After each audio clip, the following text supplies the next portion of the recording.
Hello and welcome back to my channel. നിങ്ങളെല്ലാവരും ബേക്കറിയിലെ ചില്ലുകുപ്പിയിൽ ഇട്ട് വയ്ക്കാറുള്ള ബിസ്ക്കറ്റ് കണ്ടിട്ടില്ലേ? കാണാൻ മാത്രമല്ല എല്ലാവരും ഒരു തവണയെങ്കിലും അത് കഴിച്ചു നോക്കിയിട്ടും ഉണ്ടാവുമല്ലേ. അപ്പോൾ നമുക്ക് ഇന്ന് ആ ബിസ്ക്കറ്റ് എങ്ങനെയാണ് വീട്ടിലുണ്ടാക്കുന്നതെന്ന് നോക്കാം. അപ്പോൾ നമ്മളിന്ന് ഇത് ഓവനിലല്ല, മറിച്ച് എല്ലാവർക്കും ഉണ്ടാക്കി നോക്കാൻ പറ്റുന്ന രീതിയിൽ ഗ്യാസ് സ്റ്റൗവിൽ വെച്ചിട്ടാണ് നമ്മൾ ഈ കുക്കീസ് ബേക്ക് ചെയ്തെടുക്കുന്നത്. അപ്പോൾ എല്ലാവർക്കും ഉണ്ടാക്കി നോക്കാൻ പറ്റുന്ന ഒരു റെസിപ്പിയാണിത്. അപ്പോൾ ബേക്കറിയിൽ നിന്നൊക്കെ കിട്ടുന്ന ബിസ്ക്കറ്റ് എങ്ങനെയാണ് ഓവനില്ലാതെ നമുക്ക് വീട്ടിലുണ്ടാക്കാൻ പറ്റുന്നതെന്ന് ഒന്ന് നോക്കാം.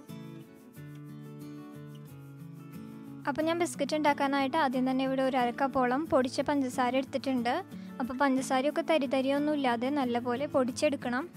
ഇതിലേക്ക് ഇതേ അളവിൽ തന്നെ ഒരു അരക്കപ്പോളം ഓയിലും കൂടി ചേർത്ത് കൊടുക്കുന്നുണ്ട്. ഞാനിപ്പോൾ സൺഫ്ലവർ ഓയിലാണ് എടുത്തിട്ടുള്ളത്. പഞ്ചസാര നല്ലപോലെ പൊടിച്ചെടുത്താലേ ഈ ഓയിലുമായിട്ട് നമുക്കത് മിക്സ് ചെയ്തെടുക്കാൻ പറ്റുള്ളൂ. പഞ്ചസാര തരിയായിട്ടുള്ളതാണെന്നുണ്ടെങ്കിൽ അത് ഈ ഓയിലിൽ ചേർത്തിട്ട് നമുക്ക് മിക്സ് ചെയ്തെടുക്കാൻ പറ്റില്ല, പഞ്ചസാര അലിഞ്ഞ് വരില്ല. അതുകൊണ്ടാണ് ഞാൻ ഇതുപോലെ പൊടിച്ചിട്ട് എടുത്തിട്ടുള്ളത് പഞ്ചസാര. ഇതൊരു വിസ്കോ സ്പൂണോ വെച്ചിട്ട് നല്ലപോലെ ഒന്ന് മിക്സ് ചെയ്തെടുക്കണം. അപ്പോൾ ഇതിലെടുത്തിരിക്കുന്ന അളവ് കറക്റ്റായിട്ട് അരക്കപ്പ് തന്നെ എടുക്കണം. ഇപ്പം ഞാൻ ഈ ഓയിലും പൊടിച്ച പഞ്ചസാരയും ചേർത്തിട്ട് നല്ലപോലെ മിക്സ് ചെയ്തെടുത്തിട്ടുണ്ട്. ഇനി ഞാൻ ഇതിലേക്ക് ഒരു 1/2 ടീസ്പൂണോളം വാനില എസൻസും കൂടി ചേർത്ത് കൊടുക്കുന്നുണ്ട്. ഞാനിന്ന് എടുത്തിരിക്കുന്ന ഇൻഗ്രീഡിയൻസിൻ്റെ അളവ് വെച്ചിട്ട് നമുക്കൊരു 10-11 ബിസ്ക്കറ്റുകളെ ഉണ്ടാക്കാൻ പറ്റുള്ളൂ. അപ്പോൾ നിങ്ങൾക്ക് കൂടുതൽ ക്വാണ്ടിറ്റി വേണമെന്നുണ്ടെങ്കിൽ ഞാൻ എടുത്തിരിക്കുന്ന അളവിൻ്റെ ഇരട്ടി അളവിൽ ഇൻഗ്രീഡിയൻസ് എടുത്താൽ മതി കേട്ടോ. ഇപ്പോൾ ഇതെല്ലാം കൂടി ഞാൻ നല്ലപോലെ മിക്സ് ചെയ്തെടുത്തിട്ടുണ്ട്. ഞാനിനി ഇതിലേക്ക് മൈദ ചേർത്ത് കൊടുക്കാൻ പോവാണ്. അപ്പോൾ മൈദ ചേർക്കുമ്പോൾ നമുക്കത് അരിച്ചിട്ട് വേണം ചേർക്കാനായിട്ട്. അതുകൊണ്ട് ഞാൻ ഇതിൻ്റെ മുകളിലേക്ക് ഒരു അരിപ്പ വെച്ച് കൊടുക്കുന്നുണ്ട്. ഇനി ഇതിലേക്ക് ഞാനൊരു 3/4 കപ്പോളം മൈദ ഇട്ട് കൊടുക്കുന്നുണ്ട്. അതിൻ്റെ കൂടെ തന്നെ ഒരു ടേബിൾ സ്പൂണോളം കടലപ്പൊടിയും കൂടി ചേർത്ത് കൊടുക്കാം. അതുപോലെ ഇതിലേക്ക് ഒരു 1/2 ടീസ്പൂണോളം ബേക്കിംഗ് പൗഡറും ആവശ്യത്തിനുള്ള ഉപ്പും കൂടി ചേർത്ത് കൊടുക്കുന്നുണ്ട്. നമ്മളിതിൽ ചേർത്ത് കൊടുത്തിട്ടുള്ള പഞ്ചസാരയുടെ മധുരം ഒന്ന് ബാലൻസ് ചെയ്യാൻ വേണ്ടിയിട്ടാണ് ഞാനിവിടെ ഒരു 1/4 ടീസ്പൂണോളം ഉപ്പ് ചേർത്ത് കൊടുക്കുന്നത്. ഇതെല്ലാം കൂടി നന്നായിട്ടൊന്ന് അരിച്ച് നമ്മൾ താഴെ വെച്ചിരിക്കുന്ന ഈ ഓയിലിൻ്റെയും പഞ്ചസാരയുടെയും ആ മിക്സിലേക്ക് ഇട്ട് കൊടുക്കാം. ഇപ്പം ഞാനിതെല്ലാം നന്നായി അരിച്ച് ഈ പാത്രത്തിലേക്ക് ആക്കി വെച്ചിട്ടുണ്ട്. ഇനി ഇത് നമുക്ക് നന്നായിട്ടൊന്ന് കുഴച്ചെടുക്കണം. അപ്പം നമ്മൾ ബിസ്ക്കറ്റിനുള്ള മാവ് കുഴച്ചെടുക്കുമ്പോൾ അതിലേക്ക് എക്സ്ട്രാ ആയിട്ട് നമ്മൾ വെള്ളമൊന്നും ചേർത്ത് കൊടുക്കുന്നില്ല. നമ്മൾ ആദ്യം റെഡിയാക്കി വെച്ചിട്ടുള്ള ഈ ഓയിലിൻ്റെയും പഞ്ചസാരയുടെയും ആ മിക്സുമായിട്ട് ചേർത്തിട്ടാണ് ഈ മൈദ കുഴച്ചെടുക്കേണ്ടത്. പിന്നെ നമ്മളിത് കുഴച്ചെടുക്കുമ്പോൾ ഇതിന് ഒരുപാട് നനവ് കൂടി പോയ പോലെ തോന്നും. പക്ഷെ അത് വിചാരിച്ചതിലേക്ക് കൂടുതലായിട്ട് മൈദയൊന്നും ചേർത്ത് കൊടുക്കരുത്. ഈ അളവിൽ തന്നെ വേണം നമ്മളെല്ലാ ഇൻഗ്രീഡിയൻസും എടുക്കാനായിട്ട്. ഈ ബിസ്ക്കറ്റ് ഉണ്ടാക്കുമ്പോൾ അതിൽ ചേർക്കുന്ന ഇൻഗ്രീഡിയൻസിൻ്റെ അളവൊക്കെ വളരെ കൃത്യമായിരിക്കണം കേട്ടോ.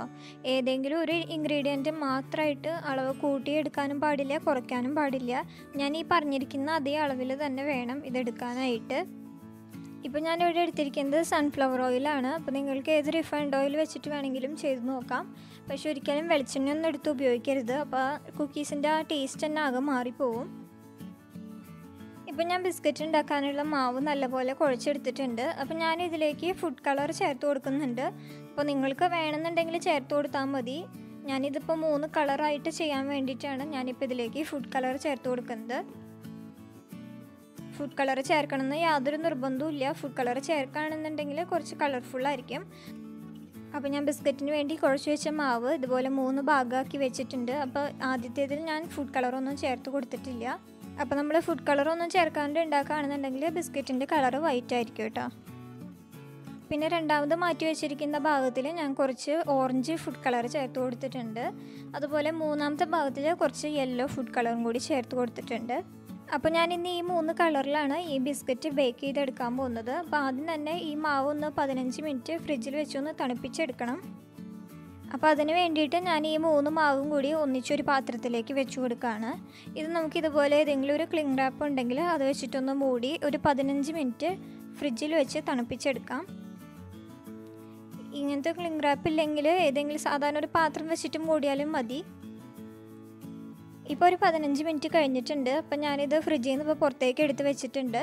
അപ്പോൾ ഈ നേരത്തെ തന്നെ നമുക്ക് ഈ ബിസ്ക്കറ്റ് ഒന്ന് ബേക്ക് ചെയ്യാനുള്ള പാത്രം കൂടി ഒന്ന് ചൂടാക്കാനായിട്ട് വെക്കാം. അപ്പോൾ ഞാൻ ഈ പാത്രത്തിനകത്ത് ഒരു സ്റ്റാൻഡും കൂടി വെച്ച് കൊടുത്തിട്ടുണ്ട്. ഇതിനൊരു ഹൈ ഫ്ലെയിമിൽ 5 മിനിറ്റ് നേരത്തേക്കൊന്ന് പ്രീ ഹീറ്റ് ചെയ്തെടുക്കണം. അപ്പോൾ ആ നേരം കൊണ്ട് നമുക്ക് ഈ ബിസ്ക്കറ്റ് ഒന്ന് ഷേപ്പ് ചെയ്തെടുക്കാം. അപ്പോൾ നമുക്ക് ഈ മാവിൽ നിന്ന് കുറേശ്ശെ എടുത്തിട്ട് ഓരോ ബോളുകളാക്കിയിട്ട് ഉരുട്ടി വയ്ക്കാം. നമ്മളിത് ബേക്ക് ചെയ്യാൻ വെക്കുമ്പോൾ ബിസ്ക്കറ്റിൻ്റെ പോലെ ഇങ്ങനെ പരത്തി വെക്കണമെന്നൊന്നുമില്ല. ഇതുപോലെ ഉരുട്ടി ബോളാക്കി വെച്ചാൽ മതി. അത് നമ്മൾ ബേക്ക് ചെയ്ത് കഴിഞ്ഞ് വരുമ്പോൾ അതൊന്ന് പരന്ന് റെഡിയായി കിട്ടും കേട്ടോ. അപ്പോൾ നമ്മൾ ഈ ബിസ്ക്കറ്റിനുള്ള ഈ ബോളുകളൊന്ന് ഉരുട്ടിയെടുക്കുമ്പോൾ അതിൽ ക്രാക്കുകളൊന്നും ഇല്ലാതെ വേണം ഉരുട്ടിയെടുക്കാനായിട്ട്. അതിൽ ക്രാക്ക് എന്തെങ്കിലും വീണിട്ടുണ്ടെങ്കിൽ നമ്മളിത് ബിസ്ക്കറ്റ് ബേക്ക് ചെയ്തെടുത്ത് കഴിയുമ്പോൾ അതിൽ ചെറിയ ഇങ്ങനെ വിള്ളൽ പോലെ വരും. അപ്പോൾ അത് കറക്റ്റ് ഒരു ഭംഗി ഉണ്ടാവില്ല കാണാനായിട്ട്. അത് കാരണം കൊണ്ട് നല്ലപോലെ പെർഫെക്റ്റായിട്ട് നമ്മളിതൊന്ന് ഉരുട്ടിയെടുക്കണം. ഇതിപ്പോൾ ഞാൻ ആദ്യത്തെ ഒരെണ്ണം ഉരുട്ടിയെടുത്തിട്ടുണ്ട്. അപ്പോൾ ഞാൻ വലിയ സൈസിലൊന്നും ഉരുട്ടിയിട്ടില്ല. ഇതുപോലെ ചെറിയൊരു നാരങ്ങ വലുപ്പത്തിലാണ് ഞാനിപ്പോൾ ഇത് ഉരുട്ടിയെടുത്തിട്ടുള്ളത്. അപ്പോൾ ഞാൻ ഇന്ന് ഇതുപോലത്തെ ഒരു സ്റ്റീൽ കിണ്ണത്തിലാണ് ഈ ബിസ്ക്കറ്റ് വെച്ച് കൊടുത്തിട്ട് ഇതൊന്നും ബേക്ക് ചെയ്തെടുക്കാൻ പോകുന്നത്. അപ്പോൾ ഇതിൻ്റെ അകത്തേക്ക് ഞാൻ അടിയിൽ ഞാനൊരു ബട്ടർ പേപ്പർ വെച്ച് കൊടുത്തിട്ടുണ്ട്. അപ്പോൾ നമ്മളിത് പാത്രത്തിലേക്ക് വെച്ച് കൊടുക്കുമ്പോൾ ഇതുപോലെ കുറച്ച് ഗ്യാപ്പ് ഇട്ടിട്ട് വേണം വെച്ച് കൊടുക്കാനായിട്ട്. നമ്മൾ ഈ ബിസ്ക്കറ്റൊക്കെ ബേക്ക് ചെയ്ത് എടുക്കുമ്പോൾ അതൊന്ന് ചെറുതായിട്ടൊന്ന് പരന്നൊരു റൗണ്ട് ഷേപ്പിലായിട്ട് വരും. അപ്പോൾ അത് ഈ പാത്രത്തിൽ മുട്ടി പോകാതിരിക്കാൻ വേണ്ടിയിട്ട് നമ്മളിതുപോലെ കുറച്ച് ഗ്യാപ്പ് ഇട്ടിട്ട് വേണം വെച്ച് കൊടുക്കാൻ. അപ്പോൾ ഇതുപോലെ നമുക്ക് ബാക്കി എല്ലാ കളറിൽ നിന്നും കുറേശ്ശെ മാവ് എടുത്തിട്ട് ഇതുപോലെ ഒന്ന് ഉരുട്ടിയെടുത്ത് വയ്ക്കാം. ഇപ്പം ഞാൻ ഇതുപോലെ ഈ കിണ്ണത്തിൽ 8 ബോളുകൾ ഉരുട്ടി വെച്ചിട്ടുണ്ട്. അപ്പോൾ നമ്മൾ ഇതുപോലെ ഗ്യാപ്പ് ഇട്ടിട്ട് വേണം എല്ലാ ബിസ്ക്കറ്റിനുള്ള ബോളുകളും വെച്ച് കൊടുക്കാൻ. അതല്ലെങ്കിൽ ബിസ്ക്കറ്റ് നമ്മൾ ബേക്ക് ചെയ്ത് കഴിയുമ്പോൾ എല്ലാം അങ്ങോട്ടും ഇങ്ങോട്ടും കൂട്ടിമുട്ടും. അതുകൊണ്ട് എല്ലാ ബിസ്ക്കറ്റും തമ്മിൽ കുറച്ച് ഗ്യാപ്പ് ഇട്ടിട്ട് വേണം ഇത് വെച്ച് കൊടുക്കാൻ. നമ്മൾ ഈ ബേക്കറിയിൽ നിന്നൊക്കെ വാങ്ങുന്ന ബിസ്ക്കറ്റിൻ്റെ മുകളിൽ ടോപ്പിങ്ങിൽ എന്തെങ്കിലുമൊക്കെ ഇട്ട് കൊടുത്തിട്ടുണ്ടാവില്ലേ. അപ്പോൾ അതുപോലെ നമുക്ക് ഈ ബിസ്ക്കറ്റ് ഒന്ന് കാണാനുള്ള ഒരു ഭംഗിക്ക് വേണ്ടിയിട്ട് ഞാൻ ഈ വെള്ള ബിസ്ക്കറ്റിൻ്റെ മുകളിലേക്ക് കുറച്ച് കറുത്ത എള്ള ഇട്ട് കൊടുക്കുന്നുണ്ട്. അതുപോലെ ഈ ഓറഞ്ച് ബിസ്ക്കറ്റിൻ്റെ മുകളിലേക്ക് നമുക്ക് കാഷ്യൂനട്ട് വെച്ച് കൊടുക്കാം.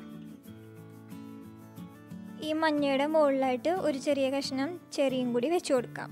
ഇപ്പോൾ ഇതെല്ലാം ബേക്ക് ചെയ്യാൻ റെഡി ആയിട്ടുണ്ട്. അപ്പോൾ നമുക്ക് പ്രീഹീറ്റ് ചെയ്ത് വെച്ചിരിക്കുന്ന പാത്രത്തിനകത്തേക്ക് ഇത് വെച്ച് കൊടുക്കാം. ഈ പാത്രം ഹൈ ഫ്ലെയിമിൽ ഒരു 5 മിനിറ്റ് മൂടി വെച്ച് പ്രീഹീറ്റ് ചെയ്ത് എടുത്തിട്ടുള്ളതാണ്. ഇനി ഇതൊന്ന് മൂടി വെച്ചിട്ട് ഒരു 15 മിനിറ്റ് മീഡിയം ഫ്ലെയിമിൽ വെച്ചിട്ട് ഇതൊന്ന് ബേക്ക് ചെയ്തെടുക്കാം. അപ്പോൾ നമ്മളിത് മൂടി വയ്ക്കുമ്പോൾ എയർ പുറത്തേക്ക് പോകാത്ത നിലയ്ക്ക് നല്ല ടൈറ്റായിട്ടുള്ള മൂടി വയ്ക്കണം. ഇത് ബേക്കായിട്ട് വരാൻ കറക്റ്റ് 15 മിനിറ്റ് എടുക്കുള്ളൂ കേട്ടോ. അതിൽ കൂടുതൽ സമയമൊന്നും എടുക്കില്ല. അതുപോലെ നമ്മളിത് ബേക്ക് ചെയ്തെടുത്ത് ഉടനെ തന്നെ നമ്മൾ തൊട്ട് നോക്കുകയാണെന്നുണ്ടെങ്കിൽ ബിസ്ക്കറ്റൊക്കെ വളരെ സോഫ്റ്റ് ആയിരിക്കും. അപ്പോൾ അത് റെഡി ആയിട്ടുണ്ടാവില്ല എന്നൊന്നും വിചാരിക്കരുത്. അത് നല്ലപോലെ ചൂടാറി കഴിയുമ്പോഴേ അത് ക്രിസ്പി ആയിട്ട് വരുള്ളൂ. ഇപ്പോൾ ഒരു 15 മിനിറ്റ് കഴിഞ്ഞിട്ടുണ്ട്. അപ്പോൾ നമുക്കിനി ഇതൊന്ന് തുറന്ന് നോക്കാം.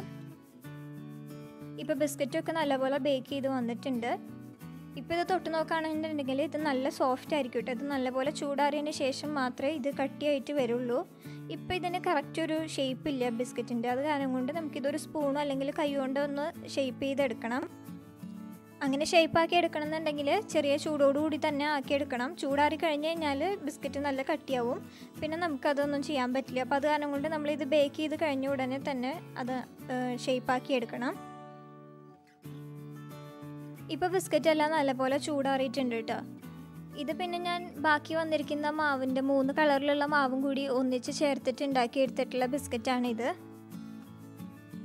ഈ ബിസ്ക്കറ്റൊക്കെ ചൂടാറിയപ്പോൾ ഇതിപ്പോൾ നല്ലപോലെ ക്രിസ്പിയായി വന്നിട്ടുണ്ട്. അപ്പോൾ ഇത് നമുക്ക് ബേക്കറിയിൽ നിന്നൊക്കെ വാങ്ങാൻ കിട്ടുന്ന പോലത്തെ അതേ ബിസ്ക്കറ്റ് തന്നെയാണ്. അപ്പോൾ എല്ലാവർക്കും വീട്ടിൽ ട്രൈ ചെയ്ത് നോക്കാൻ പറ്റുന്നതാണ്. അപ്പോൾ എല്ലാവരും ഇതുപോലെ ഒരു തവണ ഉണ്ടാക്കി നോക്കണം. എന്നിട്ട് നിങ്ങൾ ഉണ്ടാക്കി നോക്കിയിട്ട് എങ്ങനെയുണ്ടെന്ന് ഒന്ന് കമൻറ്റ് സെക്ഷനിൽ ഒന്ന് പറഞ്ഞോളൂ. പിന്നെ ഈ റെസിപ്പി ഇഷ്ടപ്പെട്ടെങ്കിൽ നിങ്ങൾ നിങ്ങളുടെ ഫ്രണ്ട്സിനും ഫാമിലിക്കൊക്കെ ഈ റെസിപ്പി ഷെയർ ചെയ്ത് കൊടുക്കണേ. ലൈക്ക് ചെയ്യാനും മറക്കരുത്. കൂടുതൽ റെസിപ്പികൾ കാണാനായിട്ട് എൻ്റെ ചാനൽ മറക്കാതെ സബ്സ്ക്രൈബ് ചെയ്യുക. Thanks for watching.